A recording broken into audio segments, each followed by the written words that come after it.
Are you alone in the thinking that it's a whole new season, or is that something that has been talked about by coaches, anything like that? Coach Dykes kind of touched on it the day after the game and said that it was a new season to focus on, and he's absolutely right. You know, we're 2/3 of the way through it. Everybody's trying to play 5 more games, and we only have 4 on the schedule, so we have to find a way to get 2 more. And you know, it starts week by week, day by day, and you know, Oregon State's next on the list, so we're just going to keep focusing on them and not look into the future over who our next opponents are. So, you know, like I said, just we're going to take it day by day and focus on just getting better. Not focusing on day by day, what would a bowl mean for this group of guys after going 1-11 last year?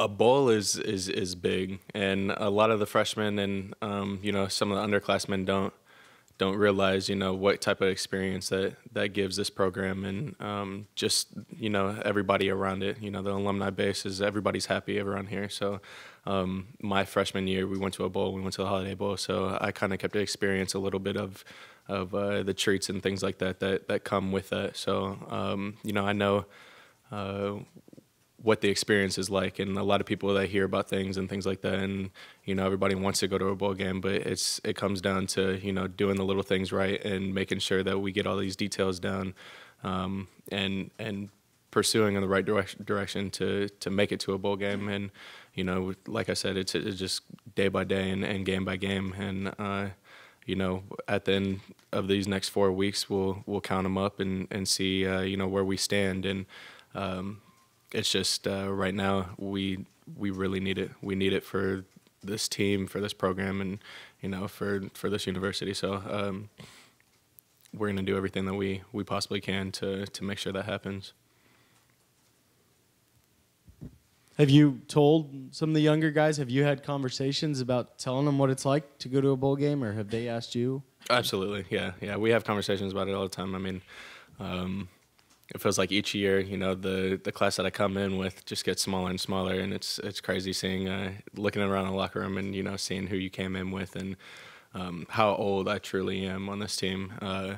But for the most part, it's just, you know, they come up, especially the freshmen. The freshmen, they just hear stories and see Instagram pics and things like that, you know, social media of gifts and things that come with going to a bowl. And, you know, when you whip out that ring and show them that, then it's like a whole different conversation. It's like, wow, you know, everybody gets this for going to the, like, everyone, I want one of those. You know, it just comes down to, you know, everybody wanting to get there.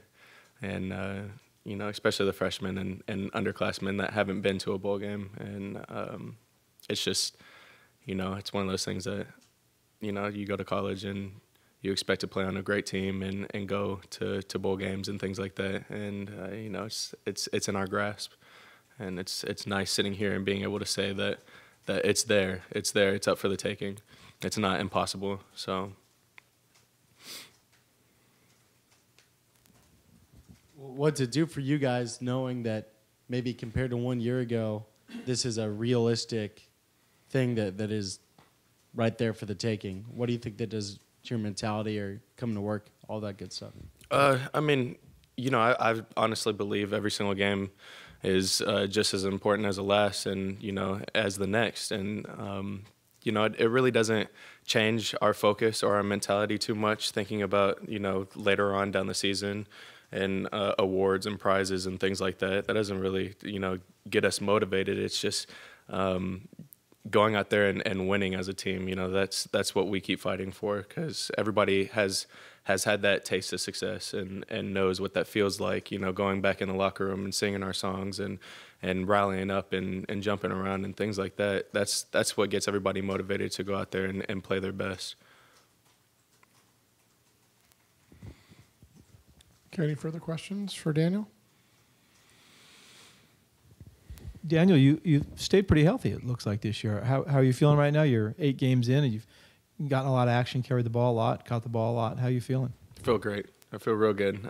You know, once again, it's a grind, as everybody says, and especially at the running back position, it's it's a grind. It's a grind, but you know, I'm very blessed to say that I'm healthy and I'll be able to play next week and you know, prepare and get ready for a big game and do all the little things right just to get my body to game shape and game speed, and you know, just kind of take it from there and hope to have a better game than what I had last game. So it's just about improving and making sure that week by week I get better and better than the previous week. So that's the only thing I'm focused on. My body will hold up well. You guys had struggled for a couple games before Oregon in terms of running the ball, and then kind of had an explosion against those guys. Do you know, what do you think you guys did that caused that success against Oregon? What was different?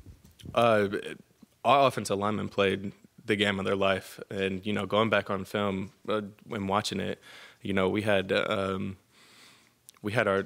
center Chris Adcock going against, you know, their best defensive lineman head up one-on-one and barely coming off for, you know, double teams and things like that, and still being able to move the pile. So you know, just up front they stepped it up and they really, you know, played the games of their life. And you know, it's exciting to see all of them step up as a group, and especially being back there and, you know, seeing the holes and things like that just open up, and being able to run it's better in itself. Just you know, when everybody's playing well and all the gears are clicking. So you know, I really don't give any success to us as you know, as a running back core, you know, as Luke running the ball. Luke was running the ball great too, but honestly, if you just go back and look on film, you know, it was the offensive lineman opening up some big gaps for us, and we're just able to plunge it through. So you know, we're gonna continue to build on that. You know, everybody can get better, and you know, this week is a big time week for us, and you know, we just have to take it one practice at a time and make sure that everybody gets their assignments down and we get the little things corrected. Dan, you guys played maybe half a dozen or so plays with 7 offensive linemen on the field. Talk about if you were on the field for some of those and what it was like and what the impact was, you thought. It gave us a different look defensively for the defense. You know, we were able to line up with 7 up front and go our big sets. We call it 2,000 and 3,000, and so you know, that's just all of our big linemen up front doing their jobs, and it's just good knowing that we have depth at linemen. You know, being a pass spread offense, you know, it shows that we can have up to 7, 8, 9 offensive linemen on the field rotating at one time. But you know, once again, I think all the offensive linemen, they played great on Friday night, and they opened up some big lanes for everybody, and you know, protected Goff tremendously, and just gave him a lot of time in the pocket to try to, you know, scramble around and make some throws down deep. But for the most part, it just adds to this offense. It gives us more versatility, and we're able to do a lot of things out of the big sets. And if it's having 7 offensive linemen, or having 5 and 2 fullbacks and a running back, or having a tight end and a fullback, you know, it just shows that it's not strictly just a 5 wide, 1 quarterback throwing offense. You know, we can mix it up a little bit, so we can go against these teams that we're going to see in the pack. So you know, just once again, it's one of those things that we still need to build on it. We performed well on Friday, but we left a lot out there. I feel like we can definitely improve and definitely get better as a group. Daniel, what do you remember about the last trip to Corvallis? Last trip to Corvallis, it was very cold. It was rainy. I remember specifically because I was playing just special teams at that point. We had C.J. Anderson and E.C. Sofele here. So I was playing just special teams, and I remember going down on a kickoff one time, and one of their, I think, linebackers maybe just came and blindsided me and knocked me out. And it was it was a tremendous hit. I can remember it like it was yesterday, and you know, it was just it was an adventure, to say that. I remember the hotel room, something about the fire alarm going off, and about 2-3 o'clock in the morning, and everybody having to evacuate. There's a lot of memories from that trip. So you know, we didn't get that win, but it was one of those things that it just sticks in your stomach and in your gut, and you know that you need to go out there and you have to set a statement and just basically play like it's your last play, every single play. And you know, it's coming down to that point in the season where you know, everybody's banged up across the nation. And you know, it's just one of those things that you just have to fight through everything that you need to, and continue to go on and play against a great football team. So I'm excited to go back down there and see what kind of defense they have, you know, face to face. Hey guys, probably time for one more question so we can get to Sonny. Thanks.